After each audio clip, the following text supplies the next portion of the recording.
कहानी कफन झोपड़े के द्वार पर बाप और बेटा दोनों एक बुझे हुए अलाव के सामने चुपचाप बैठे हुए हैं और अंदर बेटे की जवान बीवी बुधिया प्रसव वेदना में पछाड़ खा रही थी। रह रहकर उसके मुंह से ऐसी दिल हिला देने वाली आवाज निकलती थी कि दोनों कलेजा थाम लेते थे।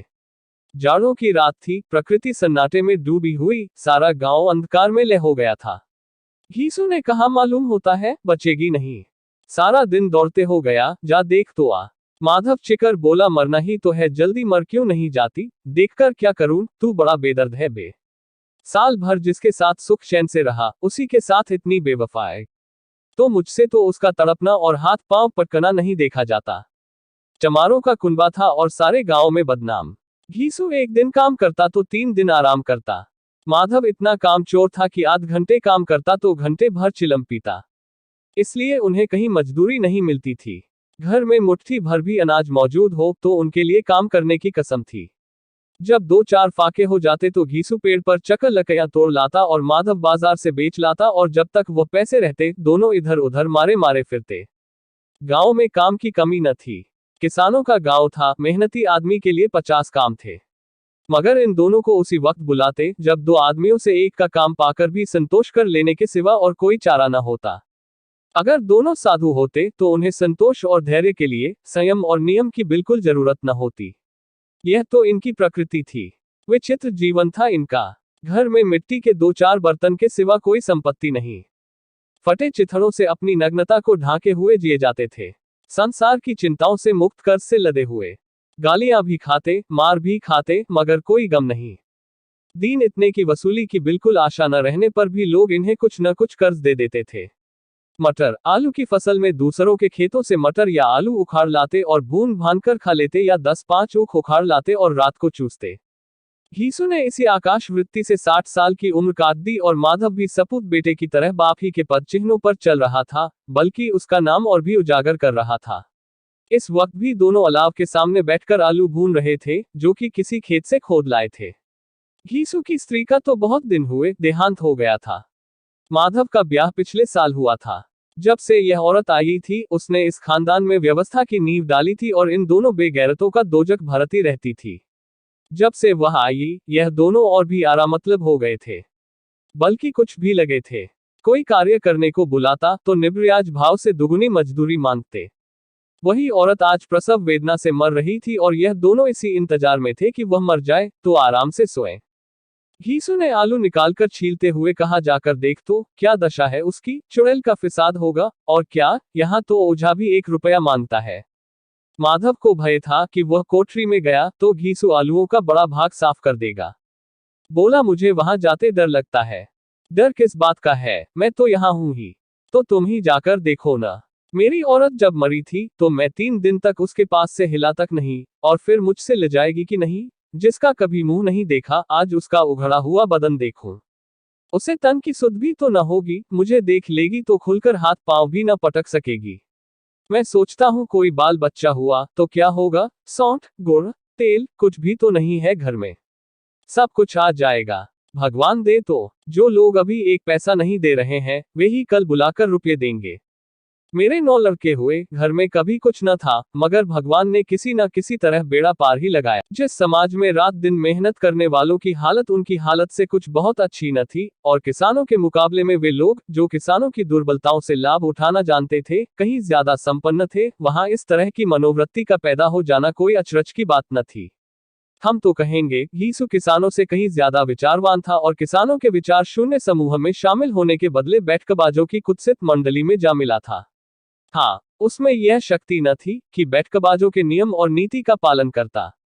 इसलिए जहां उसकी मंडली के और लोग गांव के सरगना और मुखिया बने हुए थे, उस पर सारा गांव उंगली उठाता था। फिर भी उसे यह तस्कीन तो थी ही कि अगर वह फटेहाल है तो कम से कम उसे किसानों की सीजी तोड़ मेहनत तो नहीं करनी पड़ती, और उसकी सरलता और निरीहता से दूसरे लोग बेजा फायदा तो नहीं उठाते। दोनों आलू निकाल निकाल कर जलते जलते खाने लगे। कल से कुछ नहीं खाया था। इतना सब्र न था कि ठंडा हो जाने दें। कई बार दोनों की जबानें जल गईं। छिल जाने पर आलू का बाहरी हिस्सा जबान, हलक और तालू को जला देता था, और उस अंगारे को मुंह में रखने से ज्यादा खैरियत इसी में थी कि वह अंदर पहुंच जाए। वहां उसे ठंडा करने के लिए काफी सामान थे, इसलिए दोनों जल्द जल्द निगल जाते। हालांकि इस कोशिश में उनकी आंखों से आंसू निकल आते। घीसू को उस वक्त ठाकुर की बारात याद आई, जिसमें 20 साल पहले वह गया था। उस दावत में उसे जो तृप्ति मिली थी, वह उसके जीवन में एक याद रखने लायक बात थी, और आज भी उसकी याद ताजी थी। बोला वह भोज नहीं भूलता। तब से फिर उस तरह का खाना और भरपेट नहीं मिला। लड़की वालों ने सबको भरपेट पूड़ियां खिलाई थी, सबको, छोटे बड़े सबने पूड़ियां खाई, और असली घी की चटनी, रायता, 3 तरह के सूखे साग, एक रसेदार तरकारी, दही, चटनी, मिठाई। अब क्या बताऊं कि उस भोज में क्या स्वाद मिला। कोई रोक टोक नहीं थी, जो चीज चाहो मांगो, जितना चाहो खाओ। लोगों ने ऐसा खाया कि किसी से पानी न पिया गया। मगर परोसने वाले हैं कि पत्तल में गर्म गर्म गोल गोल सुवासित कचौड़ियां डाल देते हैं। मना करते हैं कि नहीं चाहिए, पत्तल पर हाथ रोके हुए हैं, मगर वह है कि दिए जाते हैं। और जब सबने मुंह धो लिया तो पान इलायची भी मिली। मगर मुझे पान लेने की कहां सुध थी, खड़ा हुआ न जाता था। चटपट जाकर अपने कंबल पर लेट गया। ऐसा दिल दरियाव था वह ठाकुर। माधव ने इन पदार्थों का मन ही मन मजा लेते हुए कहा, अब हमें कोई ऐसा भोज नहीं खिलाता। अब कोई क्या खिलाएगा, वह जमाना दूसरा था। अब तो सबको किफायत सूझती है। शादी ब्याह में मत खर्च करो, क्रियाकर्म में मत खर्च करो। पूछो, गरीबों का माल बटोर बटोर कर कहाँ रखोगे, बटोरने में तो कमी नहीं है। हाँ, खर्च में किफायत सूझती है। तुमने 20 पूरियां खाई होंगी। 20 से ज्यादा खाई थी। मैं 50 खा जाता। 50 से कम मैंने न खाई होंगी। अच्छा पका था। तू तो मेरा आधा भी नहीं है। आलू खाकर दोनों ने पानी पिया और वही अलाव के सामने अपनी धोतियां ओढ़कर पांव पेट में डाले सो रहे, जैसे 2 बड़े बड़े अजगर गेंडुलिया मारे पड़े हों। और बुधिया अभी तक कराह रही थी। भागटू सवेरे माधव ने कोठरी में जाकर देखा तो उसकी स्त्री ठंडी हो गई थी। उसके मुंह पर मक्खियां भिनक रही थी। पथराई हुई आंखें ऊपर टंगी हुई थी। सारी देह धूल से लथपथ हो रही थी। उसके पेट में बच्चा मर गया था। माधव भागा हुआ घीसू के पास आया। फिर दोनों जोर जोर से हाय हाय करने और छाती पीटने लगे। पड़ोस वालों ने यह रोना धोना सुना तो दौड़े हुए आए और पुरानी मर्यादा के अनुसार इन अभागों को समझाने लगे। मगर ज्यादा रोने पीटने का अवसर न था। कफन की और लकड़ी की फिक्र करनी थी। घर में तो पैसा इस तरह गायब था जैसे चील के घोंसले में मांस। बाप बेटे रोते हुए गांव के जमींदार के पास गए। वो इन दोनों की सूरत से नफरत करते थे। कई बार इन्हें अपने हाथों से पीट चुके थे। चोरी करने के लिए, वादे पर काम पर न आने के लिए। पूछा, क्या है बे घिसुआ, रोता क्यों है? अब तो तू कहीं दिखलाई भी नहीं देता। मालूम होता है इस गांव में रहना नहीं चाहता। घीसू ने जमीन पर सिर रखकर आंखों में आंसू भरे हुए कहा, सरकार, बड़ी विपत्ति में हूं। माधव की घरवाली रात को गुजर गई। रात भर तड़पती रही सरकार। हम दोनों उसके सिरहाने बैठे रहे। दवा दारू जो कुछ हो सका सब कुछ किया, मुदा वह हमें दगा दे गई। अब कोई एक रोटी देने वाला भी न रहा मालिक। तबाह हो गए। घर उजड़ गया। आपका गुलाम हूं, अब आपके सिवा कौन उसकी मिट्टी पार लगाएगा। हमारे हाथ में तो जो कुछ था वह सब तो दवा दारू में उठ गया। सरकार ही की दया होगी तो उसकी मिट्टी उठेगी। आपके सिवा किसके जमींदार साहब दयालु थे, मगर घीसू पर दया करना काले कंबल पर रंग चढ़ाना था। जी में तो आया, कह दे चल दूर हो यहां से। यूं तो बुलाने से भी नहीं आता, आज जब गरज पड़ी तो आकर खुशामद कर रहा है। हरामखोर कहीं का, बदमाश। लेकिन यह क्रोध या दंड देने का अवसर न था। जी में कुड़ते हुए 2 रुपये निकालकर फेंक दिए। मगर सांत्वना का एक शब्द भी मुंह से न निकला। उसकी तरफ ताका तक नहीं, जैसे सिर का बोझ उतारा हो। जब जमींदार साहब ने 2 रुपये दिए तो गांव के बनिए महाजनों को इनकार का साहस कैसे होता। घीसू जमींदार के नाम का ढिंढोरा भी पीटना जानता था। किसी ने 2 आने दिए, किसी ने 4 आने। 1 घंटे में घीसू के पास 5 रुपये की अच्छी रकम जमा हो गई। कहीं से अनाज मिल गया, कहीं से लकड़ी। और दोपहर को घीसू और माधव बाजार से कफन लाने चले। इधर लोग बांस वांस काटने लगे। गांव की नर्मदिल स्त्रियां आकर लाश देखती थी और उसकी बेकसी पर 2 बूंद आंसू गिराकर चली जाती थी। भाग 3 बाजार में पहुंचकर घीसू बोला, लकड़ी तो उसे जलाने भर को मिल गई है, क्यों माधव? माधव बोला, हाँ लकड़ी तो बहुत है, अब कफन चाहिए। तो चलो कोई हल्का सा कफन ले लें। हाँ और क्या, लाश उठते उठते रात हो जाएगी। रात को कफन कौन देखता है?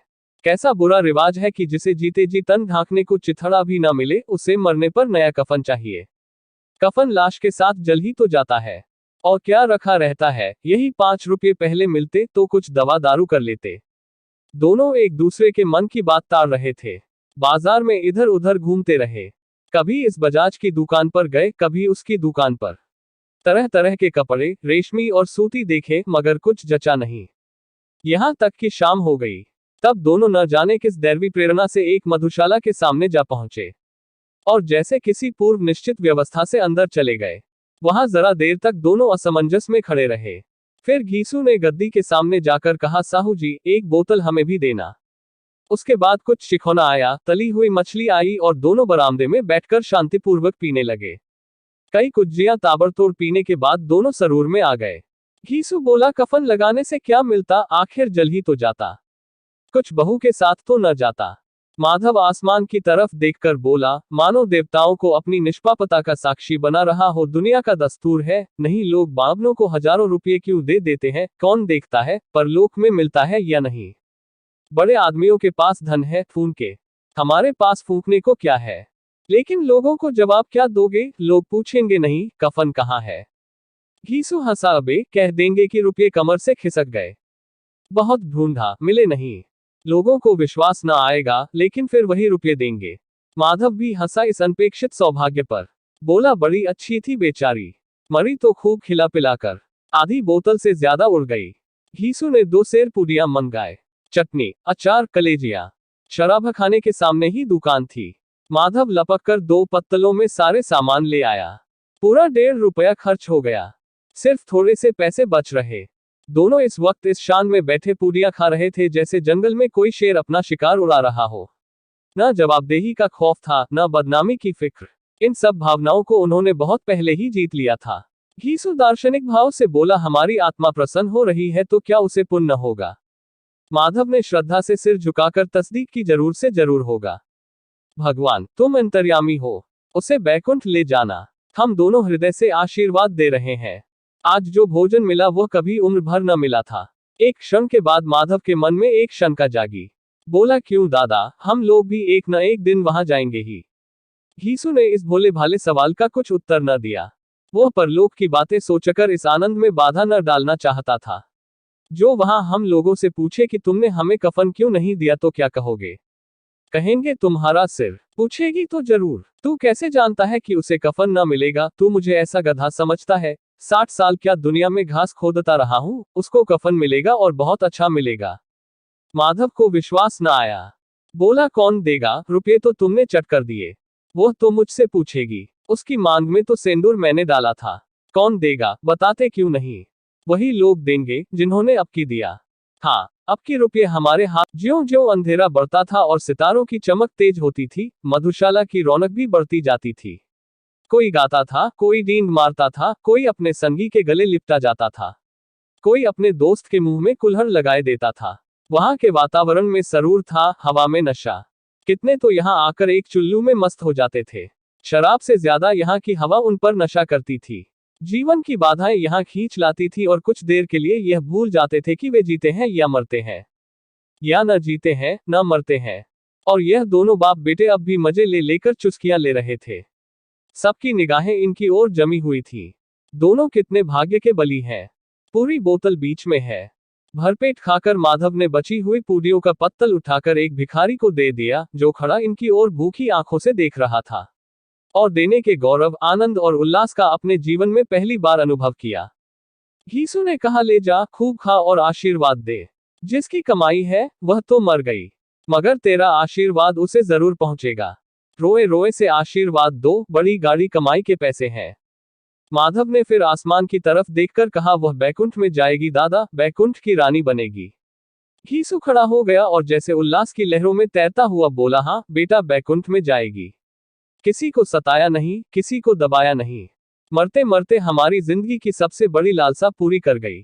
वह न बैकुंठ जाएगी तो क्या ये मोटे मोटे लोग जाएंगे, जो गरीबों को दोनों हाथों से लूटते हैं और अपने पाप को धोने के लिए गंगा में नहाते हैं और मंदिरों में जल चढ़ाते हैं। श्रद्धालुता का यह रंग तुरंत ही बदल गया। अस्थिरता नशे की खासियत है। दुख और निराशा का दौरा हुआ। माधव बोला, मगर दादा, बेचारी ने जिंदगी में बड़ा दुख भोगा।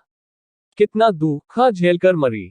वह आंखों पर हाथ रखकर रोने लगा, चीखें मार मार कर। घीसू ने समझाया, क्यों रोता है बेटा, खुश हो कि वह माया जाल से मुक्त हो गई, जंजाल से छूट गई।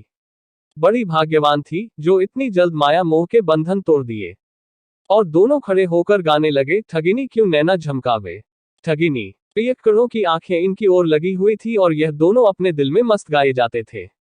फिर दोनों नाचने लगे, उछले भी, कूदे भी, गिरे भी, मटके भी, भाव भी बताए, अभिनय भी किए और आखिर नशे में मदमस्त होकर वहीं गिर पड़े।